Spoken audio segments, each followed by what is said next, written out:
Hello friends, welcome to online engineering. Finally यहाँ पर Tripura public service commission द्वारा एक एडवर्टाइजमेंट जारी कर दिया गया है जिसमें 400 प्लस वैकेंसीज निकाली गई है। अब ये जो 400 से ज़्यादा वैकेंसीज यहाँ पे निकाली गई है, ये वैकेंसीज आपके जूनियर इंजीनियरिंग की होने वाली है। ये वैकेंसीज डिप्लोमा होल्डर और डिग्री होल्डर दोनों के लिए इन्होंने निकाली गई है। अगर हम बात करते हैं, सबसे पहला क्वेश्चन जो स्टूडेंट का यहाँ पे होता है कि कौन से कैंडिडेट सर इसको अप्लाई कर सकते हैं, तो मैं इसका आंसर आपको दे देता हूँ कि वो कैंडिडेट जिनके पास 3 वर्षीय डिप्लोमा हो वो भी अप्लाई कर सकते हैं, और जिनके पास बीई बीटेक की डिग्री हो वो भी इस पोस्ट के लिए अप्लाई कर सकते हैं। अगर हम बात करते हैं इसके फुल डिटेल्स की, तो थोड़ा सा एक नजर डालते हैं इसकी एक एडवर्टाइजमेंट के ऊपर। यहाँ पे जो इसका एडवर्टाइजमेंट नंबर है वो आपके पास 9/2023 है।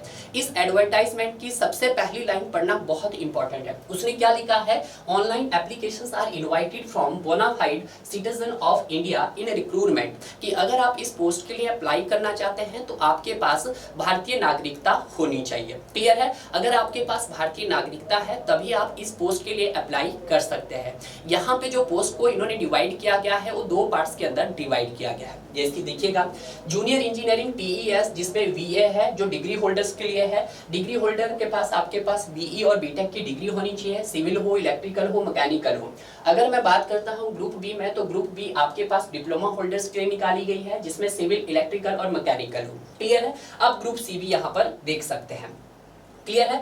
थोड़ा सा हम एक नजर डालते हैं इन वेरियस पोस्ट के ऊपर कि कितनी कितनी पोस्टें निकली है आपके डिप्लोमा धारक के लिए और कितनी पोस्ट निकली है आपके डिग्री धारकों के लिए। क्लियर है? अगर हम बात करते हैं सबसे पहले डिग्री होल्डर्स के लिए, तो डिग्री होल्डर्स के लिए यहाँ पे जो टोटल वैकेंसीज निकाली गई है वो आपके पास 176 निकाली गई है। क्लियर है? जिसमें जनरल कैटेगरी के लिए 92 है, एसटी कैटेगरी के लिए 54 है और एससी कैटेगरी के लिए आपके पास 30 वैकेंसी है। क्लियर है? उसी तरह से अगर हम बात करते हैं फिर से डिग्री होल्डर के लिए junior engineering as a mechanical, तो मैकेनिकल में यहाँ पर टोटल 12 वैकेंसीज निकाली गई है। 12 में से जनरल कैटेगरी के लिए 6 वैकेंसीज है, एसटी के लिए 4 है और एससी के लिए 2 है। क्लियर है? उसी तरह से हम बात करते हैं डिग्री होल्डर एज ए आपके पास इलेक्ट्रिकल स्टूडेंट्स के लिए, तो इलेक्ट्रिकल वालों के लिए भी यहाँ पे टोटल 12 वैकेंसीज निकाली गई है, जिसमें एससी स्टूडेंट के लिए 2 है, आपके एसटी स्टूडेंट्स के लिए 4 है और 6 आपके पास जनरल कैटेगरी की है। क्लियर है? अगर हम बात करते हैं डिप्लोमा धारक के लिए, तो डिप्लोमा धारक एज ए सिविल इंजीनियरिंग के लिए पोस्ट निकाली है, मैकेनिकल के लिए भी निकाली है और इलेक्ट्रिकल के लिए भी यहाँ पर निकाली है। अगर मैं बात करता हूँ सिविल वालों के लिए, तो सिविल वालों के लिए टोटल 176 निकाली है, तो इक्वली पोस्ट निकाली है। डिग्री वालों के लिए भी टोटल 176 है सिविल वालों के लिए, और यहाँ पर डिप्लोमा होल्डर के लिए भी 176 है। क्लियर है? अगर हम बात करते हैं मैकेनिकल स्टूडेंट्स के लिए, डिप्लोमा होल्डर के लिए, तो टोटल इन्होंने 12 वैकेंसीज निकाली है। 12 में से आप कह सकते हैं कि 2 वैकेंसीज एससी कैटेगरी की, 4 एसटी की और 6 आपके पास किसकी है, जनरल कैटेगरी की है। क्लियर है? उसी तरह से हम बात करते हैं इलेक्ट्रिकल के लिए, डिप्लोमा स्टूडेंट्स के लिए, तब भी उन्होंने 12 निकाली है। यानी कि यहाँ पे जो पोस्ट को इन्होंने डिवाइड किया वो इक्वली डिवाइड किया गया है। डिग्री होल्डर्स के लिए अगर सिविल की बात करते हैं तो आपके पास टोटल 176 है, डिप्लोमा होल्डर के लिए भी 176 है। अगर हम डिग्री होल्डर की मैकेनिकल और इलेक्ट्रिकल की बात करते हैं तो 12-12 निकाली है। अगर हम बात करते हैं आपके डिप्लोमा होल्डर के लिए मैकेनिकल और इलेक्ट्रिकल, तो वहां पे भी उन्होंने 12-12 पोस्टें निकाली है डियर। क्लियर है? अब यहाँ पे थोड़ा सा इन पोस्टों का उन्होंने क्या किया है, डिवाइडेशंस किया है। अब जो इन्होंने डिवाइडेशंस किया है उसको जरा देख लेते हैं। ठीक है?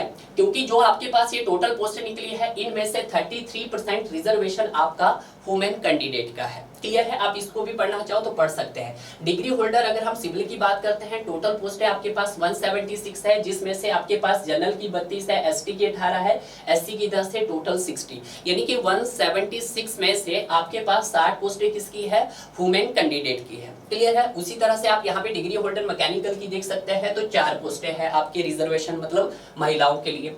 उसी तरह से अगर हम बात करते हैं डिग्री होल्डर इलेक्ट्रिकल की, तो उनके लिए कितनी है सर, 4 है। डिप्लोमा होल्डर की बात करते हैं सिविल की, तो वहां पे भी आपके पास 60 है। ठीक है? ये आप देख सकते हैं। ठीक है? और मैकेनिकल डिप्लोमा होल्डर के लिए तो 4 है आपके पास, और जूनियर इंजीनियरिंग के लिए भी 4 है। क्लियर है? उसी तरह से अगर हम बात करते हैं आपके क्वालिफिकेशंस के लिए, तो जो डिप्लोमा स्टूडेंट है उनके पास 3 वर्षीय डिप्लोमा होना चाहिए, और जो डिग्री स्टूडेंट है उनके पास बीई और बीटेक की डिग्री होना चाहिए। क्लियर है? आप देख सकते हो यहाँ पे। अगर मैं बात करता हूँ इसकी एज लिमिट की, तो यहाँ पे जो एज होनी चाहिए आपके पास 18 से 40 वर्ष के बीच के लोग ही इस पोस्ट के लिए अप्लाई कर सकते हैं। क्लियर है? क्लियर है। अब यहाँ पे हम बात करते हैं इसके सिलेक्शन प्रोसेस की। इसका जो सिलेक्शन प्रोसेस रहेगा वो आपके 3 स्टेजेस में रहेगा। पहली स्टेज में आपका क्या होगा, प्रीलिमिनरी एग्जाम होगा जो आपका टोटल 100 मार्क्स का होगा। क्लियर है। इसे लिखा है the preliminary examination to meet serve as a screening test, यानी कि आपका स्क्रीनिंग टेस्ट होगा, यानी कि वहां पर मल्टीपल चॉइस क्वेश्चंस आपको दे दिए जाएंगे। क्लियर है। जहां भी उसने साफ लिखा है कि scoring minimum qualifying marks 40% general category और 30% आपके रिजर्व कैटेगरीज के लिए होने चाहिए। उसके बाद जो हमारा सेकंड स्टेज होगा, सेकंड स्टेज आपका मेन एग्जाम होगा जो आपको लिखना होगा, जो टोटल आपके पास कितने मार्क्स का होगा, 500 मार्क्स का होगा। वो चाहे आपके सिविल इंजीनियरिंग हो, चाहे मैकेनिकल हो या इलेक्ट्रिकल, हर स्ट्रीम में आपके पास 2-2 पेपर्स कंडक्ट करवाए जाएंगे। मेंस के अंदर कितने पेपर होंगे, आपके पास 2 पेपर होंगे। क्लियर है। पहला तो आपका सर होगा स्क्रीनिंग होगा जो 100 मार्क्स का होगा, दूसरा आपका रिटन एग्जाम होगा। क्लियर है। और लास्ट में आपके पास क्या होगा, थर्ड स्टेज क्या होगा आपका, यहाँ पर पर्सनैलिटी इंटरव्यू टेस्ट होगा, यानी कि इंटरव्यू भी यहाँ पे कंडक्ट करवाया जाएगा जो आपके पास टोटल 50 मार्क्स का होगा। क्लियर है। तो 3 स्टेजेस आपको क्लियर हुई। पहले आपके पास यहाँ पे प्रीलिमिनरी होगा, फिर आपका यहाँ पे मेंस होगा और थर्ड आपका फाइनल इंटरव्यू होगा। क्लियर है। ये आप देख सकते हैं।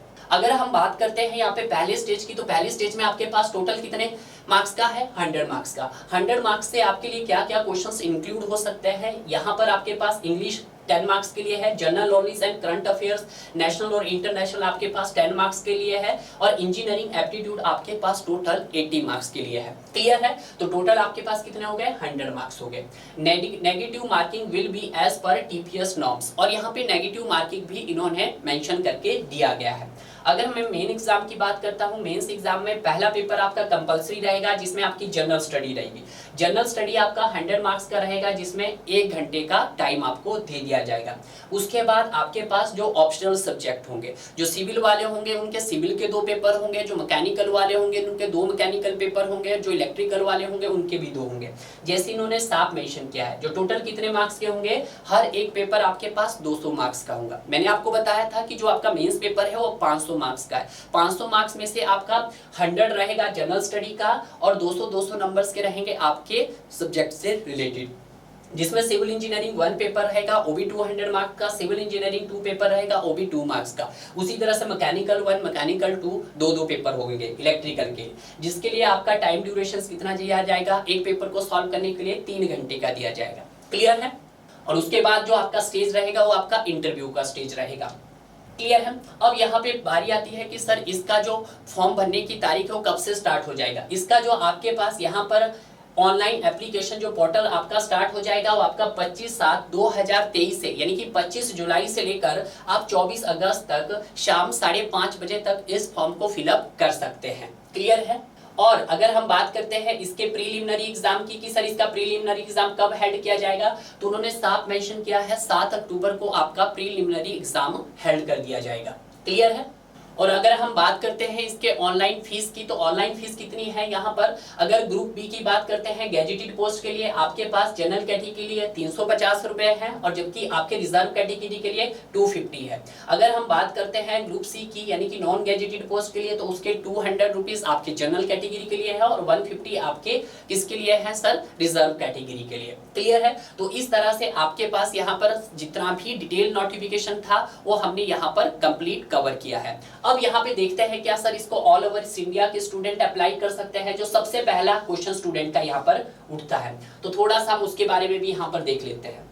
तो यहाँ पे इन्होंने लिखा है कि टू अप्लाई फॉर द, कि अगर आप इस पोस्ट के लिए अप्लाई करना चाहते हैं आप ग्रुप ए और ग्रुप बी के लिए, तो applicant must have permanent residence certificate of Tripura. तो आपके पास परमानेंट रेजिडेंस सर्टिफिकेट होना चाहिए। और जो आपके पास ये ग्रुप ए और ग्रुप बी है ये दोनों ही पोस्टें किससे रिलेटेड है, आपके जूनियर इंजीनियरिंग से रिलेटेड है। तो ऐसे में वो स्टूडेंट जो बार बार क्वेश्चन कर रहे थे कि सर ऑल ओवर इंडिया के स्टूडेंट इस फॉर्म को फिलअप कर सकते हैं, तो नहीं भाई, ऑल ओवर इंडिया के स्टूडेंट इस फॉर्म को फिलअप नहीं कर सकते, क्योंकि उन्होंने साफ लिखा है कि इस पोस्ट के लिए वही कैंडिडेट एप्लीकेबल होंगे जिनके पास त्रिपुरा का परमानेंट रेजिडेंस सर्टिफिकेट होगा।